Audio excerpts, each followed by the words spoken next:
ধনতেরাসের দিন আমি কি করলাম তোমাদের দেখাচ্ছি। আমার ব্লগে সবাইকে স্বাগত। দেখো, আমি ধনতেরাসের দিন সেজেগুজে বেরিয়ে পড়লাম মার বাজারে। 30 টাকা দেবো না, সেখানে গিয়ে দেখি শাক বিক্রি হচ্ছে, তা কিনে নিলাম। তারপর চলে গেলাম কাঁসা পিতলের দোকানে। বাইরে বার করে রেখেছে, প্রচুর ভিড়। সেখান থেকে কিছু জিনিস কিনে নিয়ে নুনটা কিনে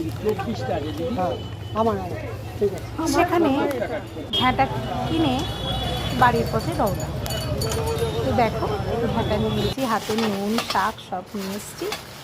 তারপর বাড়িতে এসে কিছু নিয়মকানুন ছিল, সেগুলো করলাম, সন্ধে দিলাম। তারপর বাড়িতে এসেছি যখন, তখন 8:30 বাজে। এই থালাগুলো ঠাকুরের জন্য কিনে নিয়ে এসেছি। তারপর ঠাকুর ঘরে ঢুকে এই থালাগুলো রাখলাম জায়গা মতো। কিছু নিয়ম ছিল সেগুলো করে তারপরে একটা প্রদীপে সলতে দিয়ে দিলাম। দেওয়ার পর সলতের মধ্যে দিয়ে তেল দিয়ে তারপর ভর্তি করে তেল দিয়ে সলতেটাকে ঠিক করে জ্বালিয়ে দিয়ে শঙ্খ টঙ্ক বাজিয়ে দৌড়ে দিয়ে দিলাম। এটা সদর দরজায় দিয়ে দিলাম। ব্যাস হয়ে গেল আমার ত্রয়োদশী।